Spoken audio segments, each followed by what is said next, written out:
Senhor Jesus, amada igreja, estamos de volta nessa terça-feira para fazermos a ministração aqui do culto de ensinamento da Palavra de Deus.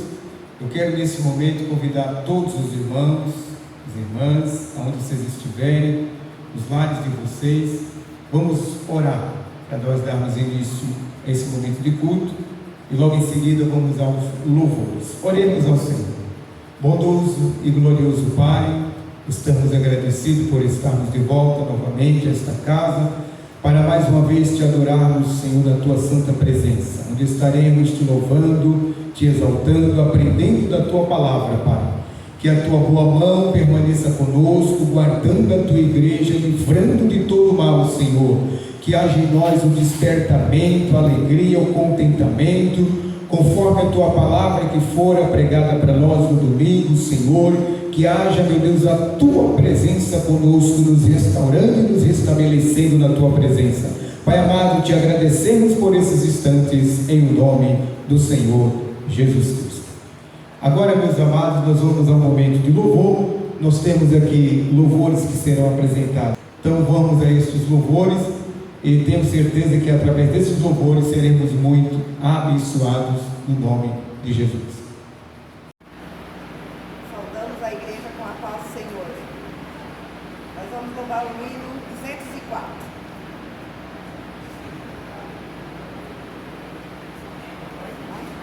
Sou peregrino na terra, e longe estou do meu lar. Minha alma anela te espera.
Saúde os irmãos com a paz do Senhor Jesus.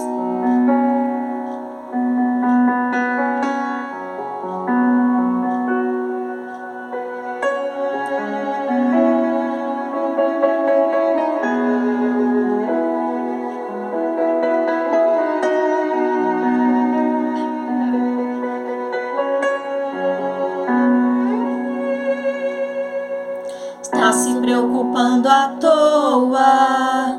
O diagnóstico do homem não significa nada. Tenha calma. Sou eu quem dou a vida, sou eu quem tiro a vida e determino o tempo pra curar as feridas. Sou eu quem faço. Quem é o homem pra pôr um ponto final onde eu não coloquei? Não entre em desespero, enxugue as suas lágrimas, é tudo passageiro. Você precisa confiar e descansar. Descansa, quem te prometeu garante. Descansa, esse mal não é pra morte. Descansa, sou eu que estou tocando agora. Já tenho a sua vitória, só precisa descansar. Glória a Deus, aleluia. Sou eu quem dou a vida, sou eu quem tiro a vida e determino o tempo pra curar as feridas. Sou eu quem faço. Quem é o homem pra pôr um ponto final onde eu não coloquei? Não entre em desespero, enxugue as suas lágrimas, é tudo passageiro. Você precisa confiar e descansar. Descansa, quem te prometeu garante. Descansa, esse mal não é pra morte. Descansa, sou eu quem estou tocando agora. Já tenho a sua vitória, só precisa descansar. Eu sou Deus antes da medicina, antes de tudo eu já existia. Eu sou dono das noites de choro e também das manhãs de alegria.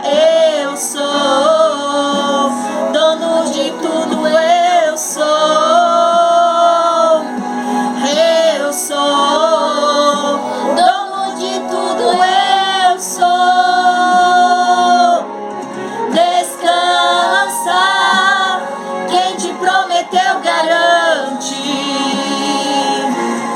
Descansa, esse mal não é pra morte. Descansa, sou eu que estou tocando agora. Já tenho a sua vitória, só precisa descansar. Descansa, quem te prometeu garante. Descansa, esse mal não é pra morte. Descansa, sou eu que estou tocando agora. Já tenho a tua vitória, só precisas descansar. Eu já tenho a tua vitória, só precisas descansar. Meu filho, descansa. Glória a Deus, aleluia. Agradecemos a oportunidade, amém? Saúde os irmãos com a paz do Senhor, amém? Glória a Deus, vamos adorar ao Senhor. porque Ele é digno de honra, glória e de todo louvor, independente da situação que você esteja passando, meu amado. Adore ao Senhor, porque Ele tem novidade para mim e para a tua vida, amém? Glória a Deus. Aleluia. Deus, Tu és fiel, Senhor. Obrigado por tudo que o Senhor tem feito em nossas vidas. Aleluia. Glória a Jesus. Oh, aleluia.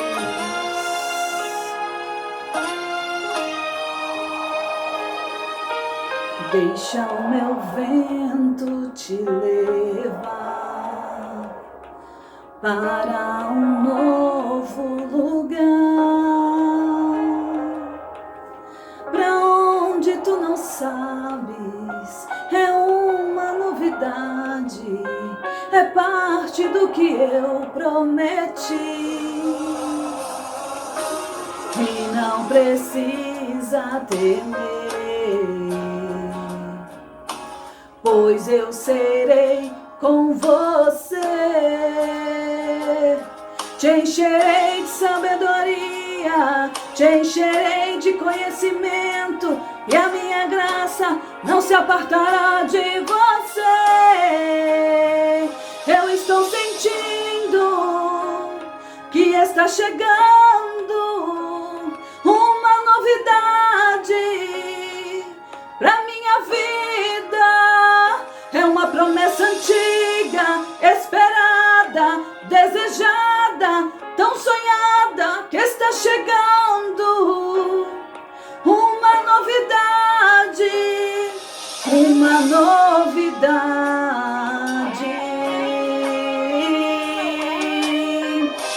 Precisa temer, pois eu serei com você. Te encherei de sabedoria, te encherei de conhecimento, e a minha graça não se apartará de você. Eu estou sentindo que está chegando uma novidade pra minha vida. É uma promessa antiga, esperada, desejada, tão chorada, que está chegando uma novidade, uma novidade.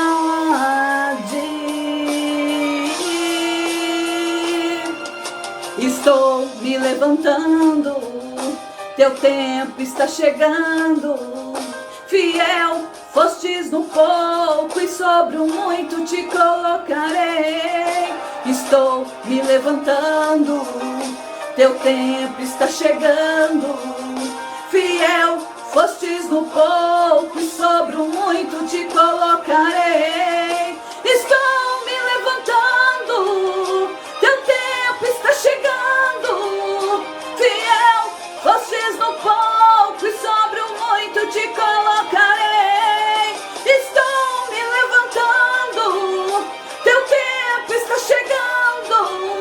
Fiel fostes no pouco, e sobre o muito te colocarei.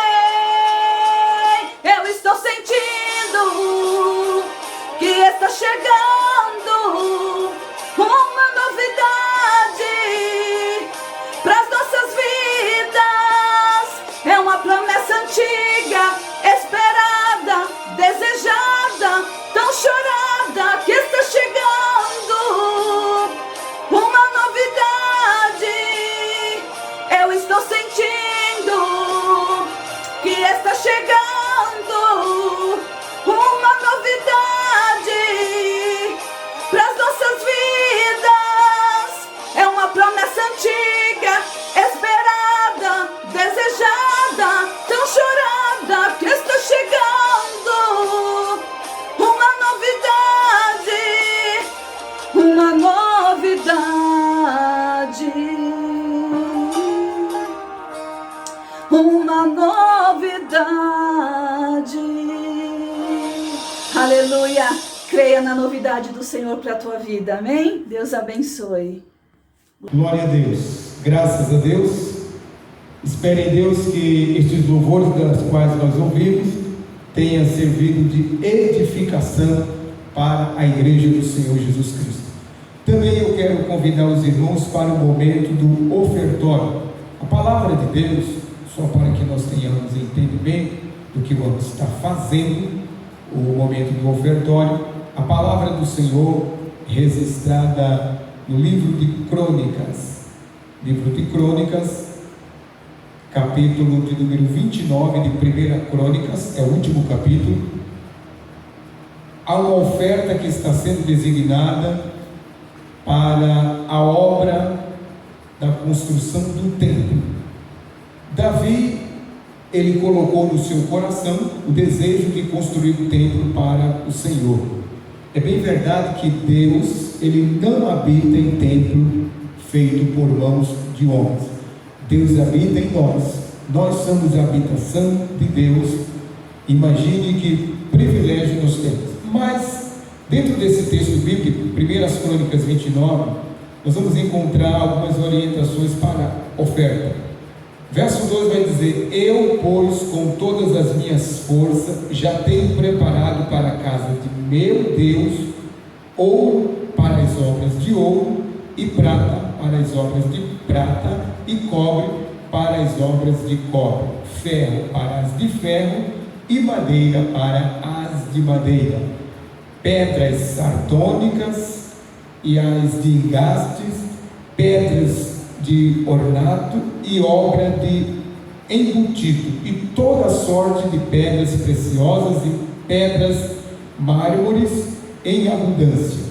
E ainda o verso 3 diz: e ainda de minha própria vontade para a casa de meu Deus, o ouro e prata particular que tenho demais, eu dou para a casa do meu Deus, tudo quanto tenho preparado para a casa do santuário. Mais abaixo o texto ele vai nos orientar também, no verso 9: e o povo se alegrou do que deram voluntariamente, porque com o coração perfeito, voluntariamente deram ao Senhor. E também o rei Davi se alegrou com grande alegria. Então nós somos orientados por esta palavra, que o ofertório, ele tem que ser de forma individual e também de forma voluntária, ou seja, o ofertório nunca pode ser de uma forma obrigada. O ofertório ele nunca pode ser entregue de maneira forçada, mas sim de maneira voluntária, como ele diz aqui no verso 9, que o povo se alegrou e deram voluntariamente, porque com o coração perfeito, voluntariamente deram ao Senhor. Então que nós façamos isso agora com alegria. Vocês, aonde estiverem, façam isso nos lares de vocês, reservem este momento para entregar as ofertas na casa do Senhor, e nós aqui faremos isso também para a glória do Senhor Jesus.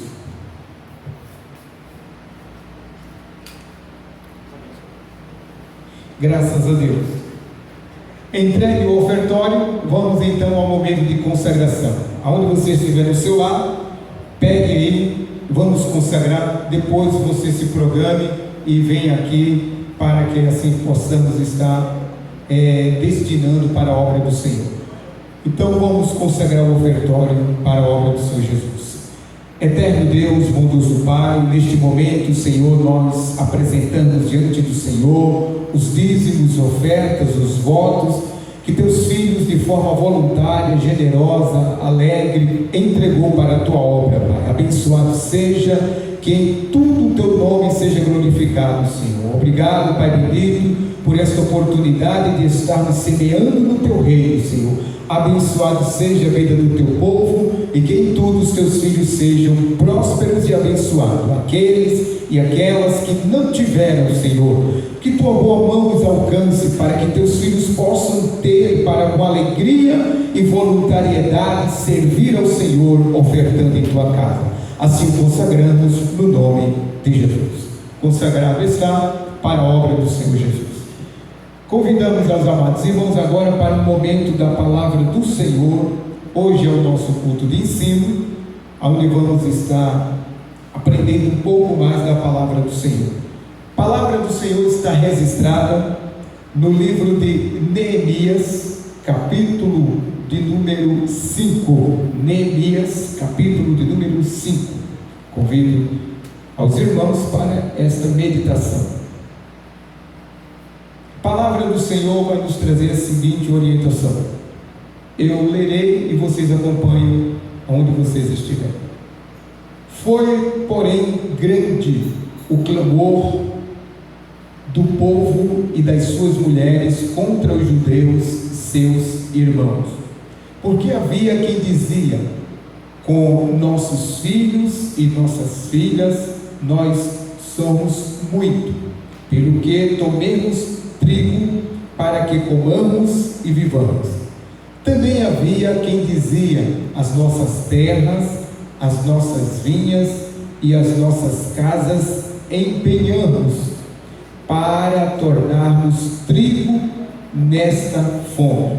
Também havia quem dizia: tomamos dinheiro emprestado até para o tributo do rei sobre as nossas terras e as nossas vinhas.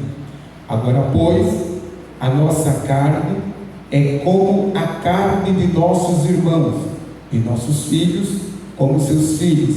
E eis que sujeitamos nossos filhos e nossas filhas para serem servos. Até algumas de nossas filhas são tão sujeitas que já não estão no poder de nossas mãos. E outros têm as nossas terras e as nossas vinhas. O verso 6 diz: ouvindo eu, pois, o seu clamor e estas palavras, muito me enfadei. O verso 7 vai continuar dizendo: e considerei comigo mesmo no meu coração, depois pelejei com os nobres e com os magistrados, e disse-lhes: usura tomais cada um de seu irmão. E juntei contra eles um grande ajuntamento, e disse-lhe: nós resgatamos os judeus, nossos irmãos, que foram vendidos às gentes, segundo nossas posses. E vós outra vez venderíeis os vossos irmãos, ou vender-se-iam a nós? Então se calaram e não acharam que responder. Amém? Até aqui a leitura, o verso de número 8. Esse texto ele vai nos trazer algumas orientações para nós. São apenas 19 versículos que estão registrados no capítulo 5 de Neemias. Porém, se nós observarmos o livro de Neemias como um todo, nós vamos ter um entendimento de que Neemias, ao vir para Jerusalém, em um momento em que havia totalmente destruído muros, cidades, e ali só restou apenas aquele povo que eram pobres, miseráveis, que dependiam do resto que ficou. Mas, ao tomar conhecimento, Neemias, ele se comoveu no seu coração. Eu gostaria que vocês voltassem aí no capítulo 1, para que nós entendêssemos isso. No capítulo 1, verso de número 2, vai dizer que veio Anani, um de meus irmãos, ele e alguns de Judá, e perguntei-lhes pelos judeus que escaparam, que restaram do cativeiro acerca de Jerusalém. Ele está perguntando para Anani como que está o estado do povo que restou do cativeiro lá em Jerusalém. Verso 3 vai dizer: e disseram-me os restantes que restaram do cativeiro lá na província estão em grande, observe isso aí, miséria e desprezo. Então essa era a condição do povo, estavam em grande miséria e desprezo, e o muro de Jerusalém fendido e as suas portas queimadas a fogo.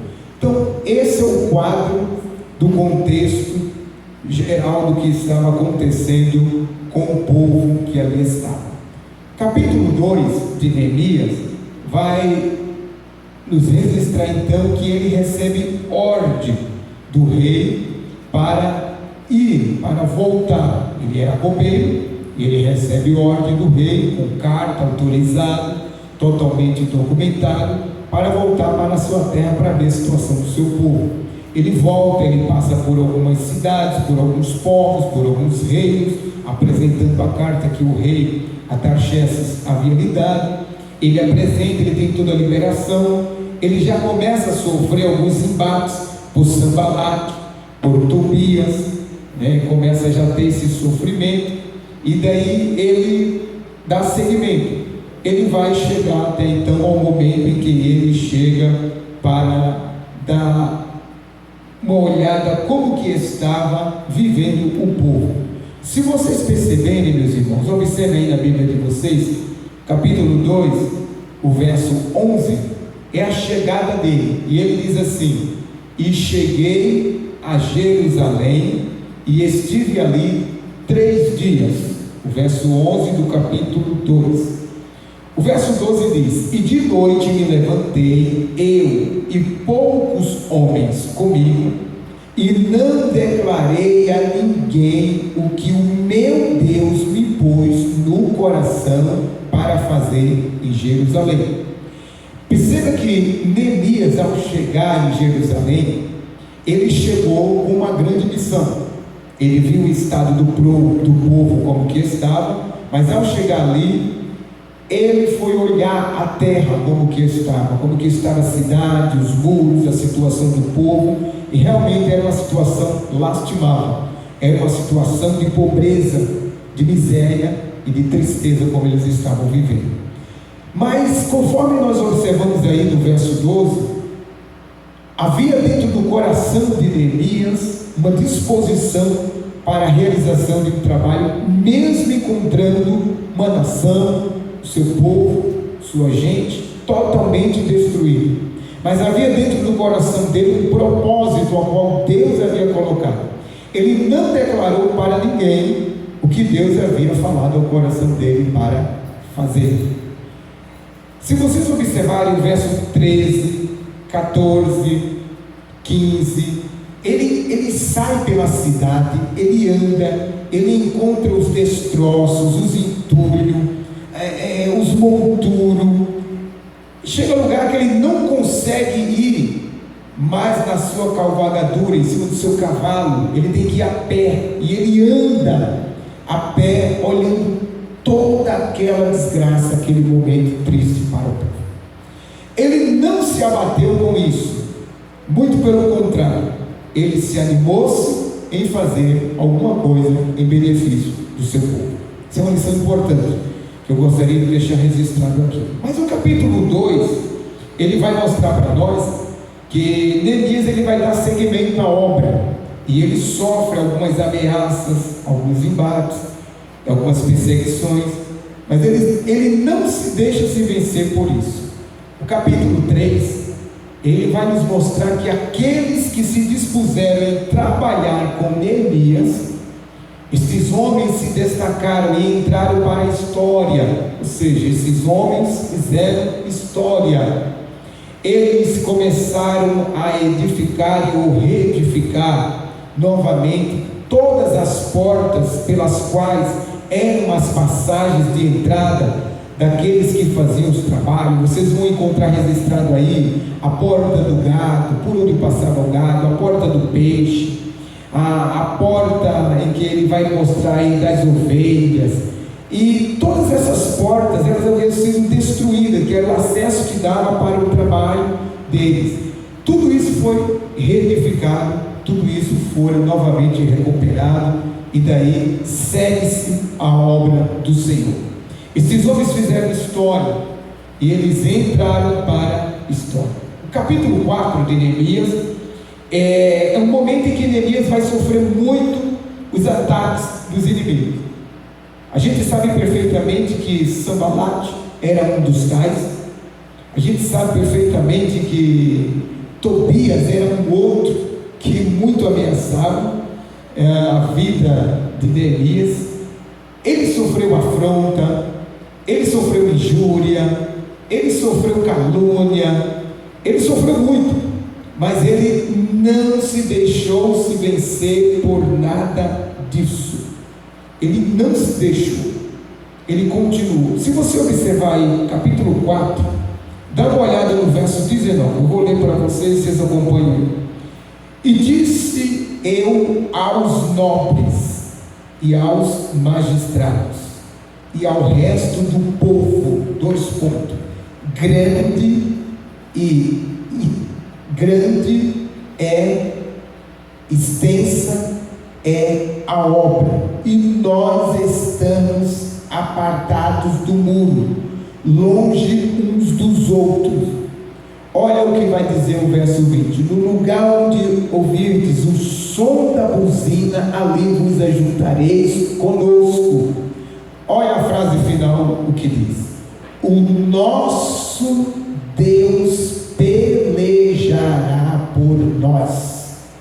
Ou seja, Neemias, ele tinha certeza que mesmo que esses povos, essas gente se levantassem contra ele, mas ele tinha convicção que Deus pelejava por eles, que Deus estava no controle de todas as coisas. Por fim, chegamos ao capítulo 5. E o contexto do capítulo 5, o contexto histórico, o contexto que ele vai nos apontar, é uma situação muito alarmante. Porque Neemias agora, além dele estar reconstruindo os muros, além dele estar tendo embate, sofrendo tantas perseguições, ele agora se depara com uma situação em que o povo judeu estava vivendo entre si mesmo. Era uma situação interna em que os próprios judeus estavam sufocando os seus próprios irmãos, aqueles que mais tinham sufocavam os que não tinham, os pobres cada vez mais empobrecendo-se e os ricos cada vez mais enriquecendo.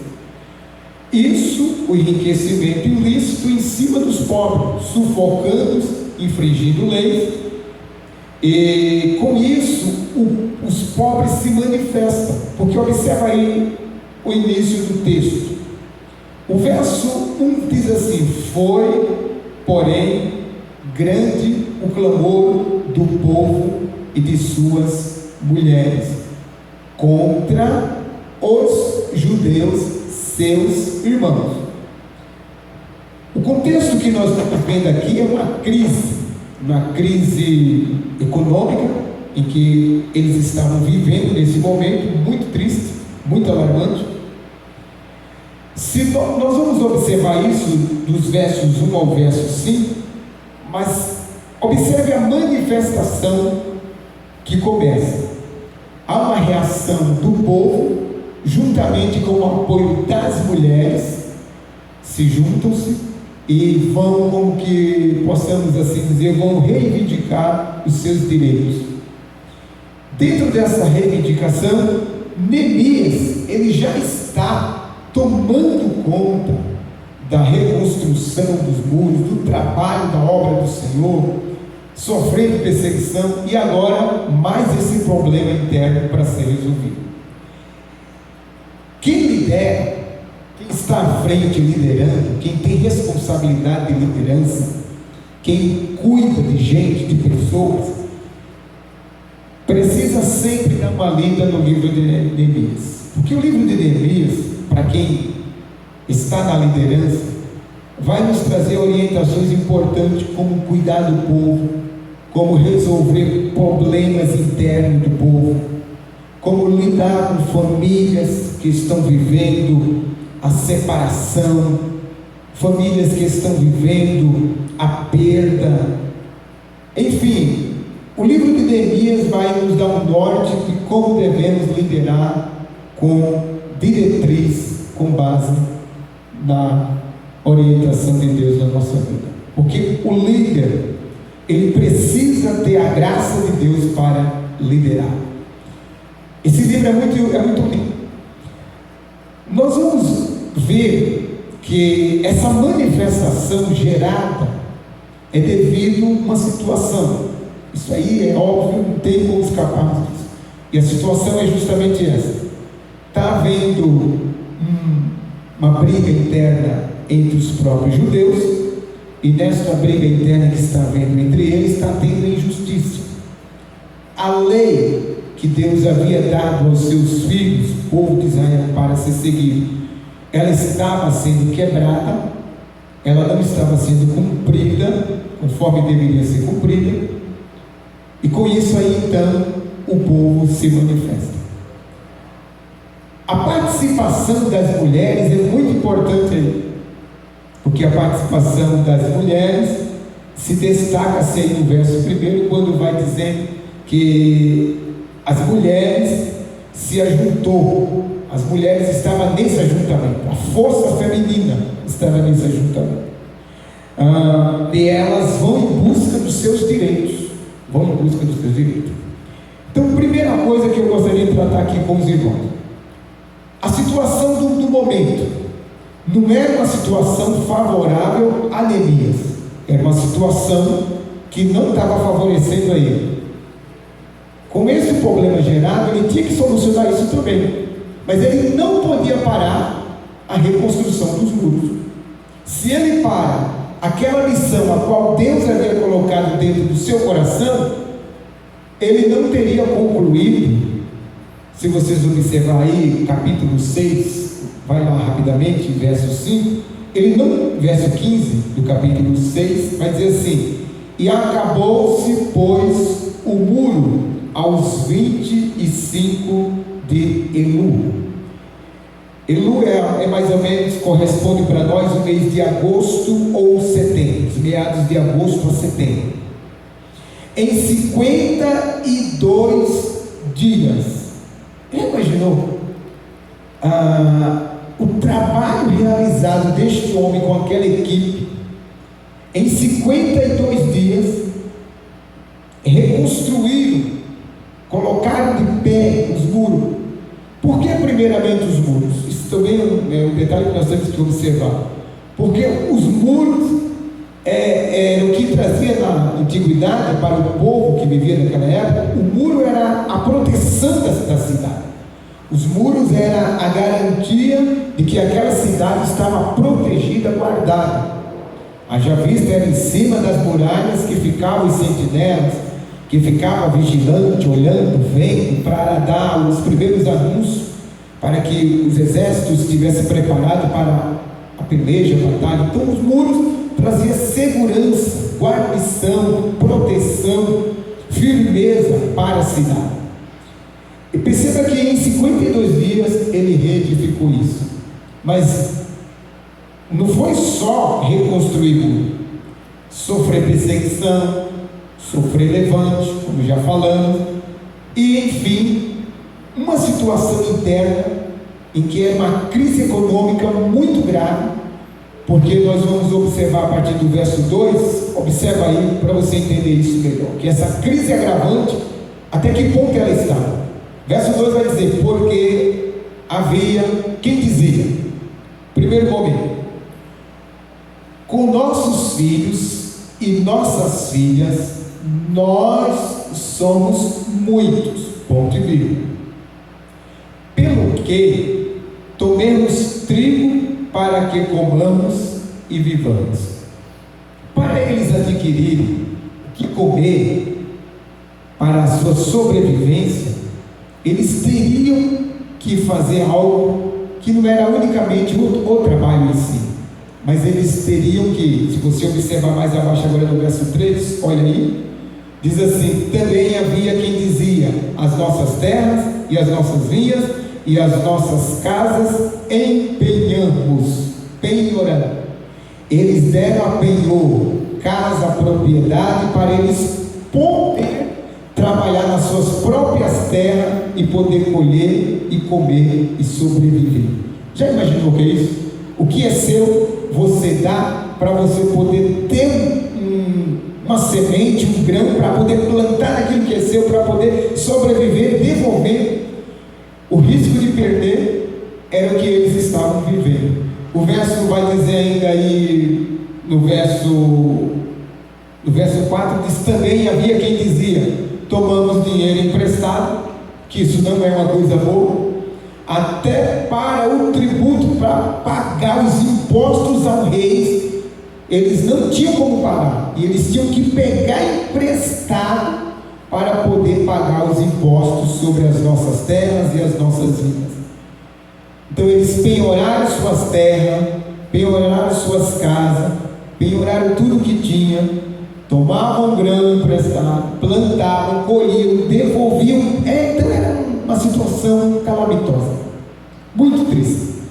Neemias está se deparando com essa situação, e essa situação ela estava gerando uma grande preocupação para Neemias, porque olha o verso de número 6, olha o que ele vai dizer: ouvindo eu, quando ele toma conhecimento de toda essa situação que está no verso 2, 3, 4, 5, ouvindo eu, pois o seu clamor, porque o clamor do povo chegou até ele, e estas palavras, olha a frase final que diz: muito me enfadei.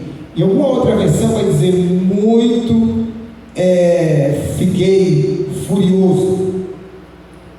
Ou seja, ele não aceitou em ver o povo viver na situação que está. Ele não parou a obra.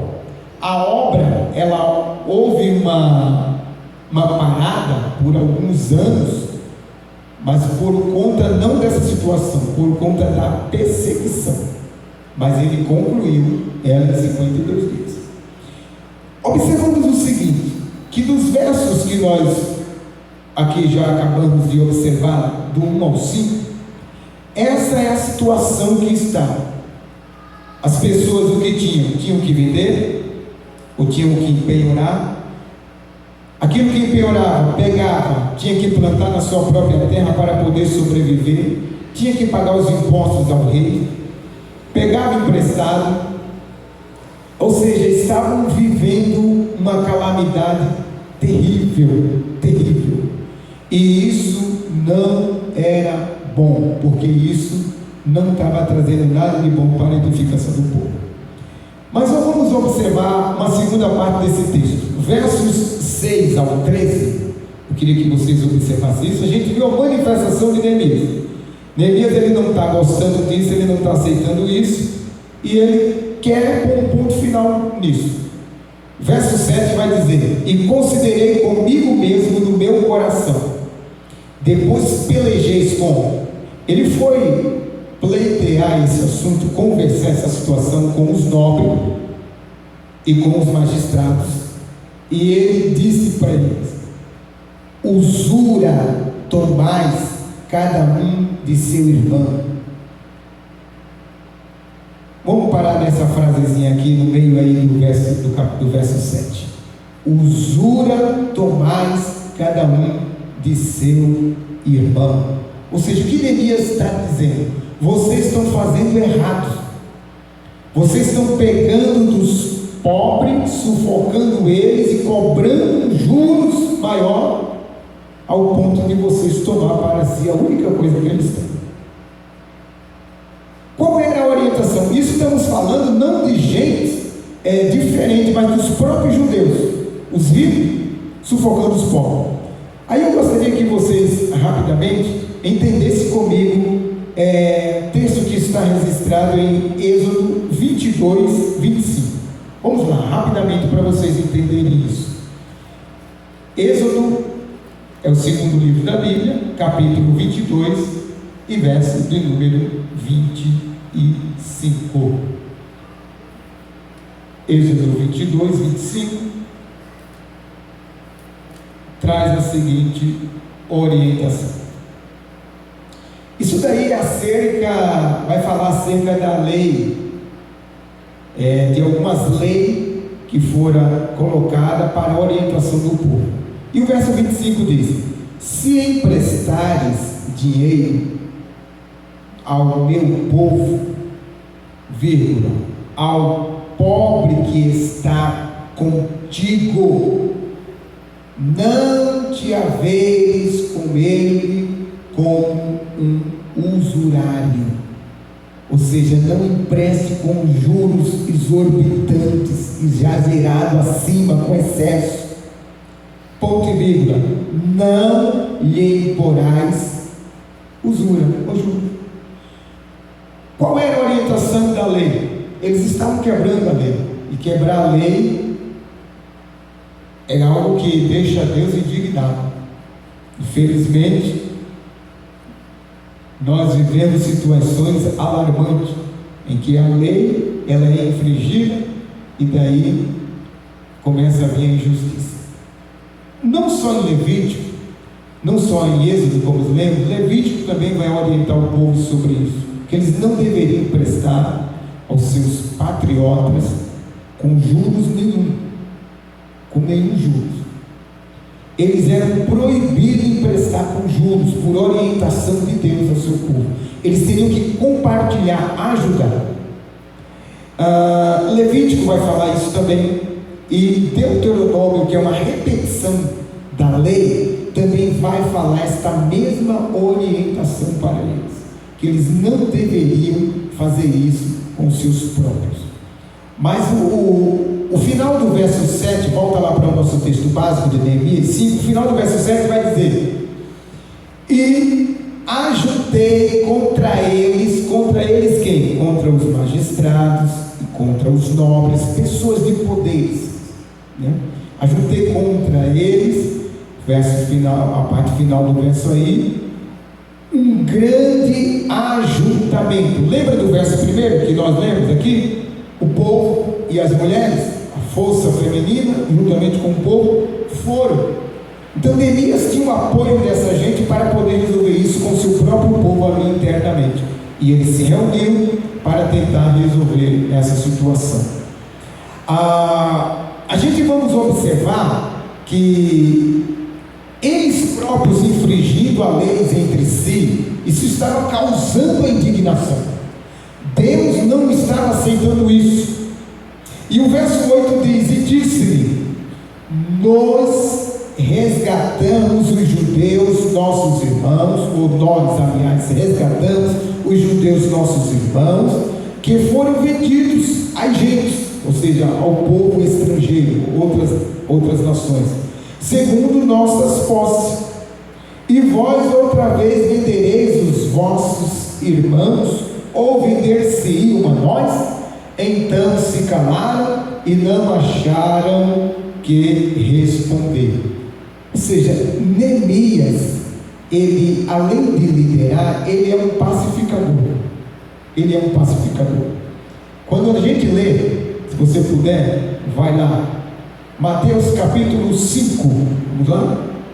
Mateus capítulo 5, primeiro evangelho de Mateus, capítulo 5, o que fala sobre as bem-aventuranças, né?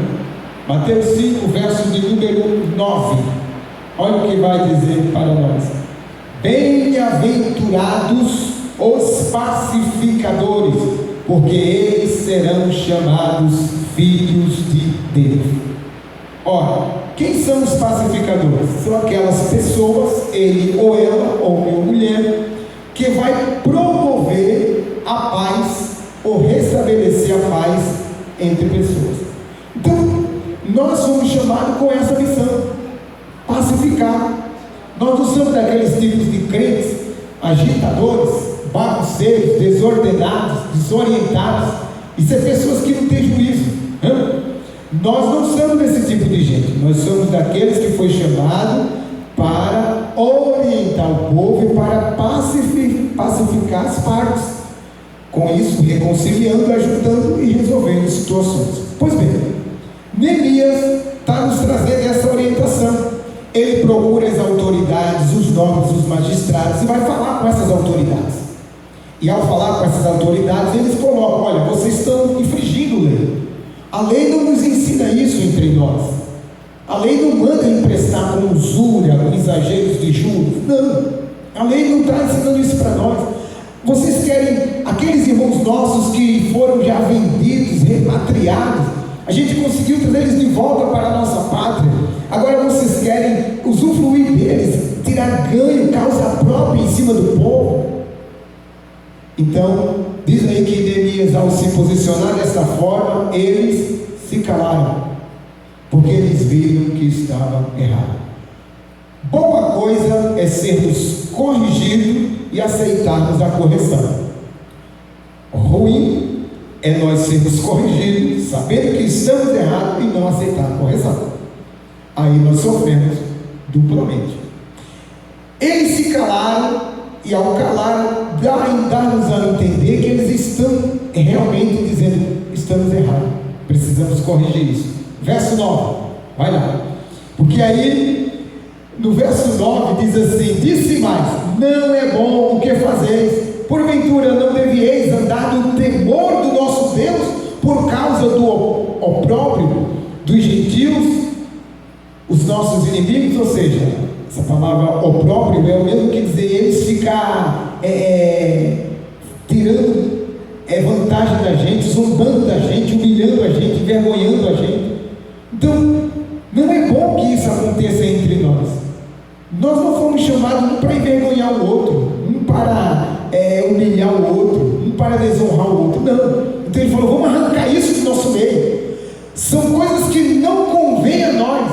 Então Neemias, além de estar reconstruindo, ele tem que estar resolvendo o problema interno de situações econômicas, de situações jurídicas, de situações de família. Ele precisa resolver isso. Então perceba que não é uma coisa fácil, mas Neemias, ele vai nos trazer muita orientação para nós sabermos nos comportar em meio a todas essas coisas.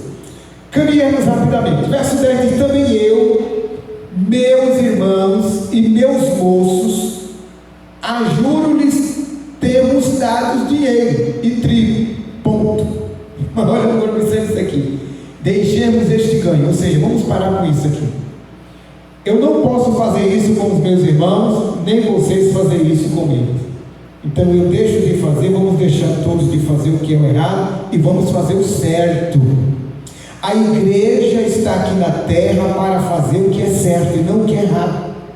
Então, nós vamos observar que no verso de número 11, ele vai falar: restituí-lhes hoje, vos peço as suas terras, ou seja, devolvam as terras dele, as vinhas deles, os seus olivais, as suas casas, como também o 100º do dinheiro, do trigo, do mosto, do azeite, que vos exigis dele. Ou seja, devolvamos tudo a ele, e ainda devolvamos com aquilo que lhe é de direito, e demos para ele.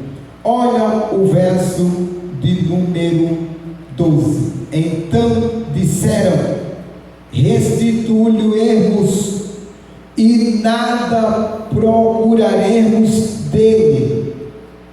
Faremos assim como dizes. Então chamei os sacerdotes e os fiz jurar que fariam conforme estas palavras.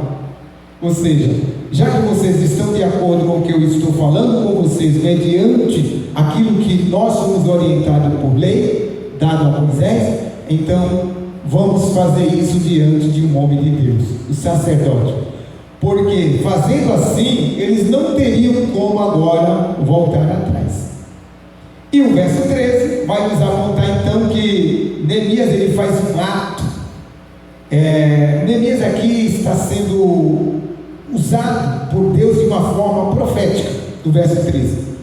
Porque veja o que o verso 13 diz: então elas também o meu regaço sacudiu e disse: assim sacuda Deus todo homem da sua casa e do seu trabalho que não cumprir esta palavra, assim seja sacudido e vazio.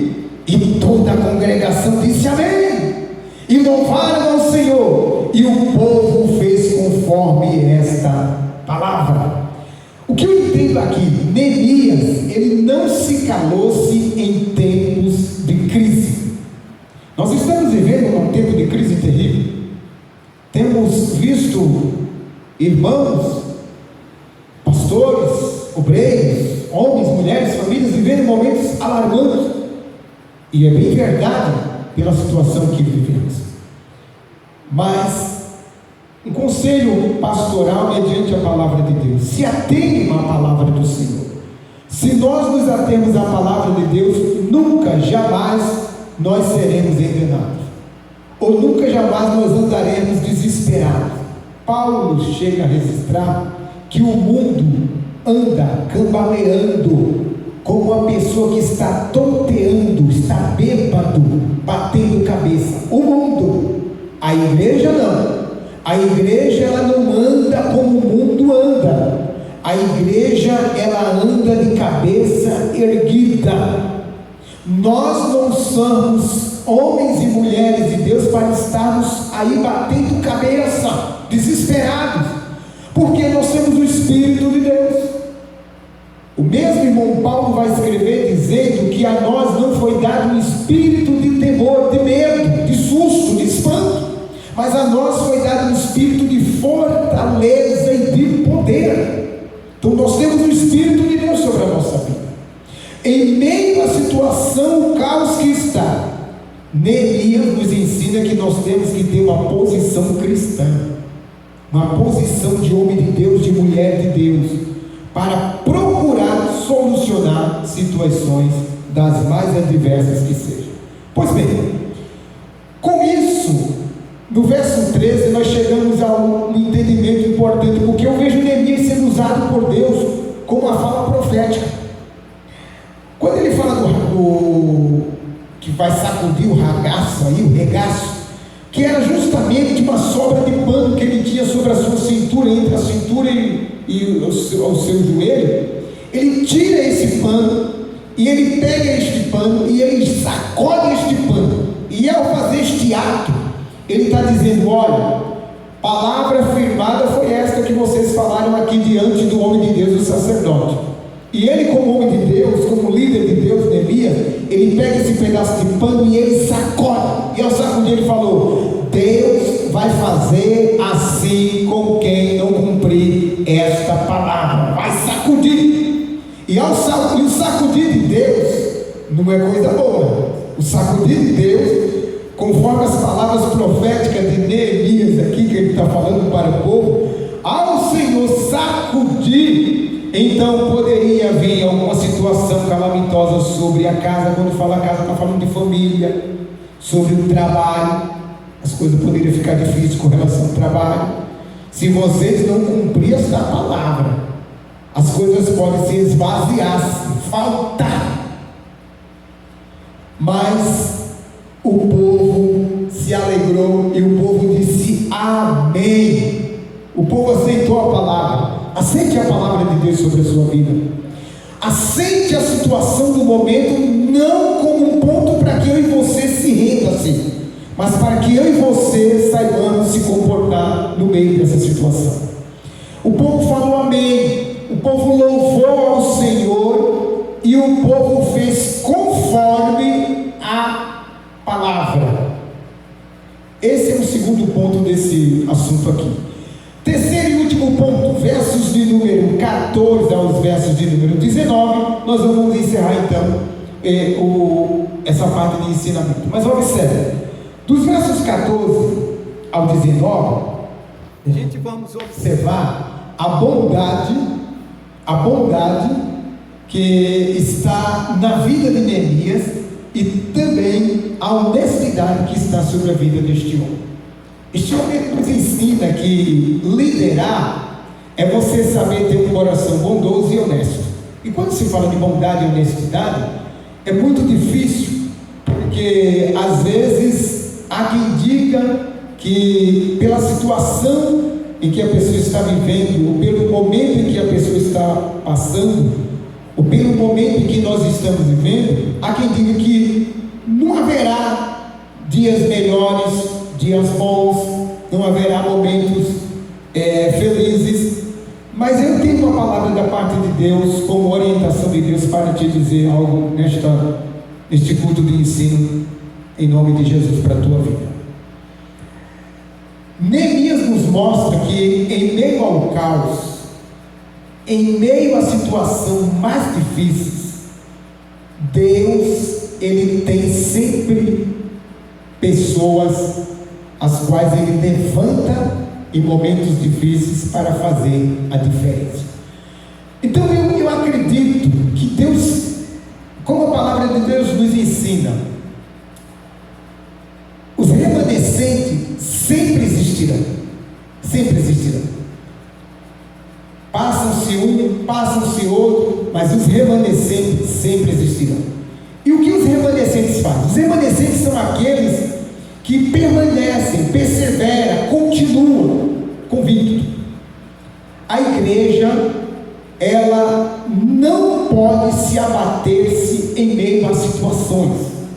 A igreja, ela tem que continuar fazendo o seu papel, pregando a palavra, ensinando a palavra, orando, abençoando, declarando a bênção do Senhor sobre o povo. A igreja, ela não pode retroceder, ela tem que avançar, ela tem que continuar sendo igreja.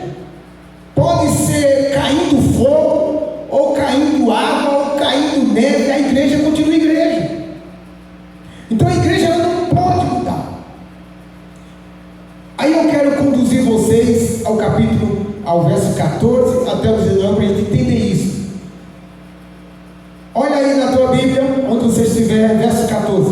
Também, desde o dia em que fui nomeado seu governador da terra de Judá, desde o ano 20 até o ano 32 do rei Artaxerxes, 12 anos, nem eu, nem meus irmãos comemos o pão do governador. Ou seja, Neemias, ele tornou-se governador. Ele saiu de lá, do reinado de Artaxerxes, para vir para Jerusalém, para cuidar do povo, para ver a situação do povo. Ele tomou para si a causa do povo e ele trabalhou junto com o povo, reconstruiu, trabalhou, resolveu problemas, venceu todas as acusações. Ele foi então nomeado, ele foi separado agora para governar Judá, e ele foi governador por 12 anos em Judá, ou Jerusalém como capital. Perceba que durante o governo dele, ele abriu mão. Por isso que o livro de Neemias é uma liderança para todos, desde cristão a não cristão. Ele abriu mão dos seus privilégios como governador, a comida que ele comia, os direitos que ele tinha, os privilégios que ele tinha. Ele abriu mão de tudo isso, porque ele viu a situação do povo como estava. Ele abriu mão para viver conforme o povo vivia. Neemias é uma lição maravilhosa para todos nós. Ele abriu mão disso para poder viver conforme e sentir na pele a situação do povo. Eu grifei aqui algumas coisas. Primeiro, governou 12 anos e abriu mão dos privilégios como governador. Segunda coisa, já no poder que ele estava como governador, governando, ele denunciou aqueles que foram injustos. Ele falou daqueles que fizeram a causa injusta. E daí eu quero que você, por favor, vou arremeter você ao verso 15 para que você entenda isso. Ele abre mão no verso 14, ele governa 12 anos, ele abre mão dos seus privilégios, e no verso 15, observa aí, mas os primeiros governadores, ele está falando de alguns antecessores, que foram antes de mim, oprimiram o povo, tomaram-lhe do pão e vinho, e além disso, 40 ciclos de prata. Ainda também os seus moços, aqueles que trabalhavam, que eram trabalhadores, que trabalhavam junto ao governador, dominavam sobre o povo. Ponto e vírgula. Isso eu gostaria que você deixasse registrado, porque sempre haverá alguém em meio ao caos que faz a diferença. E aqui eu quero deixar já essa lição para você. Deus te chamou para fazer a diferença. Não é para você ser diferente, é para você fazer a diferença. Veja a parte final do verso 15. Porém, eu assim não fiz. Ou seja, eu não fui igual a estes antecessores, mas há um detalhe, e é isso aqui que é o importante, o que é nobre na vida de um ser humano.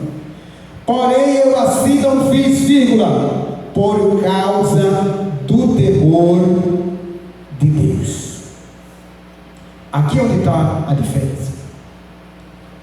Neemias, ele não agiu de conformidade com os atos pecaminosos que os outros fizeram, porque no coração de Neemias havia temor.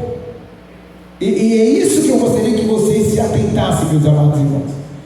Quando nós temos temor a Deus, quando nós tememos a Deus, o nosso comportamento é diferente. Quando nós não tememos a Deus, temos um outro comportamento. Se você pega uma pessoa que teme a Deus e a outra que não teme a Deus, é diferente o governo dessas pessoas, é diferente o comportamento dessas pessoas. Haja vista, a palavra de Deus nos orienta que há uma diferença do que serve a Deus e do que não serve a Deus. Tem que ter diferença. Pela palavra de Deus tem que ter diferença.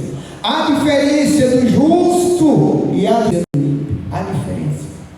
Então, meus amados irmãos, ele diz: eu não fiz essas coisas por temor a Deus. Eu me comportei dessa forma por temor a Deus. Então, a palavra do Senhor vai dizer que o temor a Deus já é o princípio da sabedoria. Quando falamos temer a Deus dentro desse contexto bíblico, não é ter medo, não é ter receio, não é ter espanto. Tem pessoas que têm medo de Deus. Por quê? Porque está errado. Tem pessoas que vivem assustadas com Deus. Por quê? Está errado. Tem pessoas que vai ler o Apocalipse, começa a ler lá as taças, começa a ler lá o derramar, tem medo, se assusta. Por quê? Porque está errado. Mas quem teme a Deus, lê a palavra de Deus, vive a palavra de Deus e glorifica pela palavra de Deus, sem se assustar neste mundo. Não vivemos assustados, porque Jesus já nos deixou toda a diretriz. No mundo tereis aflição, no mundo nós vamos ter guerra, peste, terremoto. No mundo vai levantar-se irmão contra irmãos. No mundo teremos tantos embates. Mas ele diz, ele deixa em João 16:33, ele deixa bem claro lá: tem de bom ânimo, tem de bom ânimo. Então é uma palavra que eu gostaria que você entendesse. Tenha bom ânimo, mantenha o bom ânimo sobre a sua vida.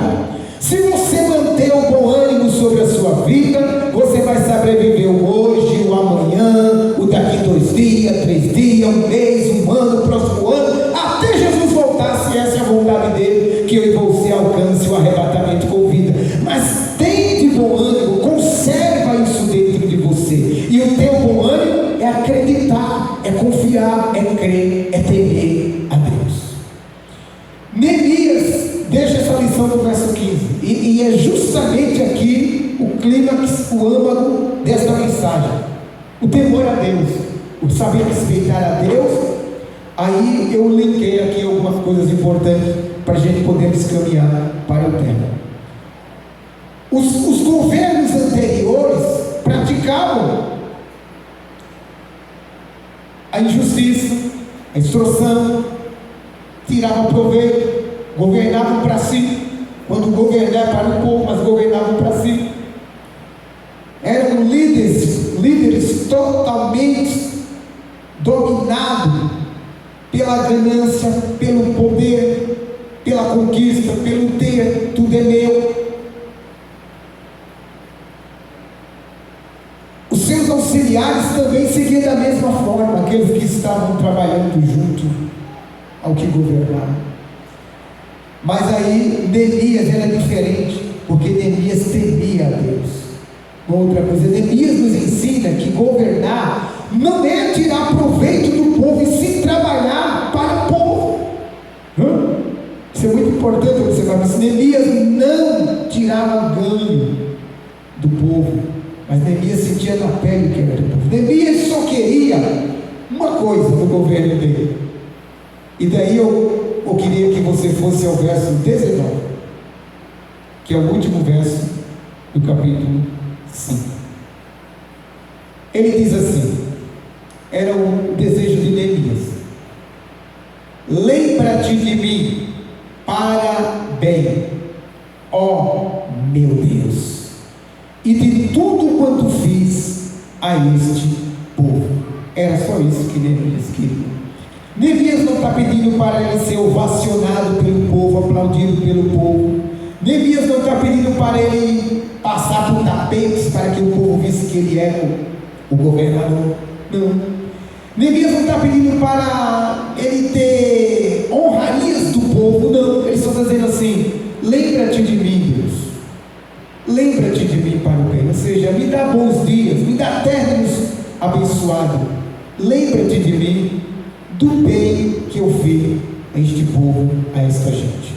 Então, com isso, eu chego à conclusão da palavra de orientação do ensino de Deus aos nossos corações. Mas, para que nós possamos entender algumas coisas importantes, a situação do momento não é a causa do fim. A situação do momento pode ser uma oportunidade para que eu e você possamos crescer espiritualmente. Uma segunda coisa importante que sirva como lição para nós: a situação do momento não é para que eu e você venhamos tirar ganho do próximo. A situação do momento não é para que eu e você venha tirar ganho do próximo. Mas a situação do momento é para que eu e você nos juntemos e ajudemos uns ao outro.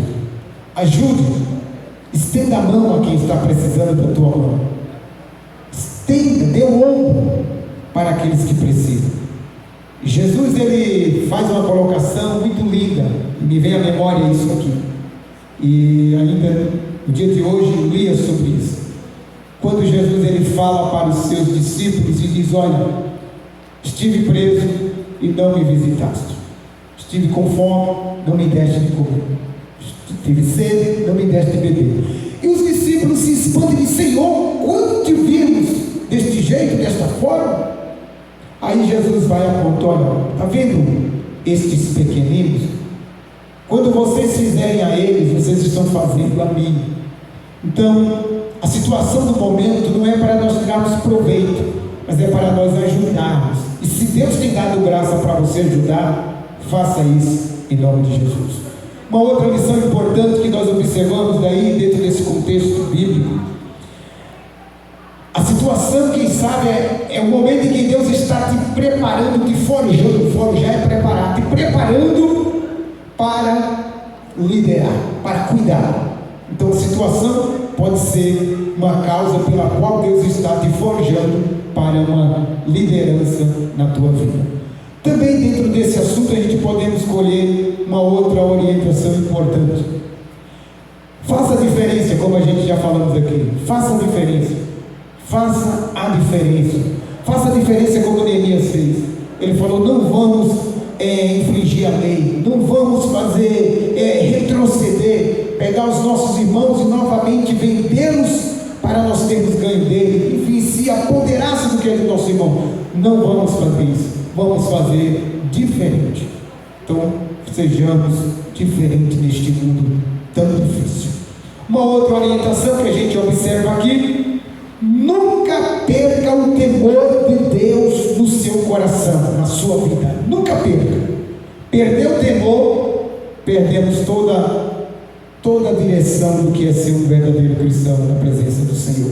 E uma coisa importante, que finalizo conforme está no verso 10: faça para a glória de Deus. O verso 19 nos ensina isso: faça para a glória de Deus. Neemias não pede para ser visto pelo povo, para ser aplaudido pelo povo, mas ele só pede: Senhor, lembra-te de mim. Ou seja, mais ou menos dizer assim: entra para a história, vem fazer história, vem viver história e entre para a história no nome de Jesus. Essa é a palavra de Deus aos nossos corações. Que Deus nos abençoe em nome do Senhor Jesus. Meus amados irmãos, nós vamos agora anúncios. Segue-se amanhã, quarta-feira, trabalho de oração pela manhã. Os irmãos e irmãs que puderem, entrem lá e façam os seus momentos de orações. Quinta-feira temos mais uma palavra da parte de Deus, ministrada por um outro servo de Deus. E segue-se então os trabalhos do Senhor. Aqueles irmãos e irmãs que queiram e podem estar vindo ao tempo para momentos de orações, como já falamos aqui, os irmãos podem estar vindo. Terça-feira temos aqui das 10 em diante, ficamos aqui das 10 até as 18h30, 18h40, uma saudade 19, para aqueles irmãos que queiram passar aqui, orar, enfim, vir fazer conforme aquilo que Deus pôs no seu coração, quinta-feira também e no domingo também. Deus abençoe, oremos ao Senhor e vamos nos despedir com a bênção do Senhor sobre a nossa vida. Eterno e poderoso Pai, te louvamos nesse momento, por esse instante em que estivemos aprendendo da Tua Palavra, te adorando e te louvando. Muito obrigado, Senhor, por tudo que o Senhor tem nos concedido. Permanece abençoando a Tua igreja, dando sequência de semana abençoada, guardando o Teu povo em seus lares, com suas famílias, abençoando a cada um, meu Pai bendito. Guarda, Pai, permanece conosco. Muito obrigado por esse instante da Tua presença. É a oração que fazemos já em agradecimento no nome bendito de Jesus. O grande amor do nosso Deus Pai, a graça e a paz do nosso Senhor e Salvador Jesus Cristo, a comunhão e consolação do Espírito Santo do Senhor repouse sobre cada um de vós, não só hoje, mas para todos sempre. Amém. Deus abençoe.